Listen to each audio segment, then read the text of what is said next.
हम जिस energy resource का जिक्र करने जा रहे हैं इसको हम न्यूक्लियर एनर्जी कहते हैं। न्यूक्लियर एनर्जी जो है हम देखेंगे कि किस तरह से इसमें हम न्यूक्लियर पावर को इस्तेमाल करके बिजली को बना सकते हैं।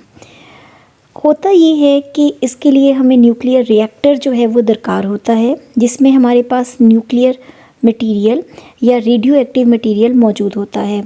उस रेडियो एक्टिव मटेरियल के अंदर एक ख़ास किस्म का रिएक्शन होता है जिसको हम न्यूक्लियर फिशन कहते हैं, यानी कि उसके न्यूक्लियस टूटते हैं। अच्छा, जब भी न्यूक्लियस टूटेंगे यानी कि न्यूक्लियस की फिशन होगी, फिशन का मानी होता है टूटना, तो उसकी वजह से बहुत ज़्यादा हीट या गर्मी प्रोड्यूस होती है। उस गर्मी की मदद से हम बिजली को बनाते हैं।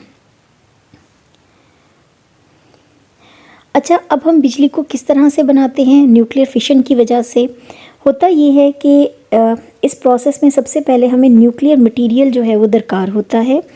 उस न्यूक्लियर मटेरियल को एक न्यूक्लियर रिएक्टर के अंदर रखा होता है और फिर इस न्यूक्लियर मटेरियल का जो न्यूक्लियस होता है वो टूटता जाता है। जब भी न्यूक्लियस टूटेगा, इस फिनोमिना को हम कहेंगे न्यूक्लियर फिशन। फिशन का मानी है टूटना, न्यूक्लियर यानी कि न्यूक्लियस।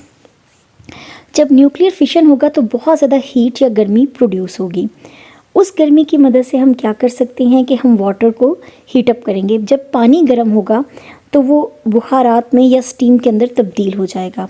जब वो स्टीम के अंदर तब्दील हो जाएगा या बुखारात में तब्दील हो जाएगा तो वो मूव कराएगा टरबाइन को। जब टरबाइन मूव करेगी तो उसकी वजह से जनरेटर जो है वो मूव करेगा। अच्छा, जनरेटर में मैंने पहले भी बता दिया था कि यहाँ पर एक मकनातीस होता है, मकनातीस चलेगा। मकनातीस के चलने से इलेक्ट्रिक करंट जो है वो पैदा होगा। वो करंट जो है वो मकनातीस के गिर्द लिपटी हुई कॉपर वायर्स के अंदर चला जाएगा। वो कॉपर वायर्स उस करंट को जो है वो कैरी करेंगी और फिर उस बिजली को दूसरी वायर्स के ज़रिए दूर दराज के एरियाज़ में सप्लाई कर दिया जाएगा। इस तरह से हम न्यूक्लियर एनर्जी की मदद से अपने लिए बिजली जो है वो बना सकते हैं। तो इस तरह से न्यूक्लियर मटेरियल की मदद से हम बिजली या तवानाई जो है वो बना सकते हैं। ये एक बहुत बेहतरीन तवानाई का ज़रिया है। इससे इन्वायरमेंट में किसी भी किस्म की कोई भी पोल्यूशन प्रोड्यूस नहीं होती है। सबसे अच्छी बात यह है कि हमारे मुल्क में भी तकरीबन 5 के करीब जो हैं वो न्यूक्लियर पावर स्टेशंस मौजूद हैं जहाँ पर हम बिजली को बना रहे हैं। ये जो न्यूक्लियर पावर स्टेशंस होते हैं जिसमें हम न्यूक्लियर मटेरियल को इस्तेमाल करते हैं, इसकी उम्र सिर्फ़ और सिर्फ 30 साल होती है। उसके बाद एक नया न्यूक्लियर पावर स्टेशन बनाने की ज़रूरत पेश आ जाती है।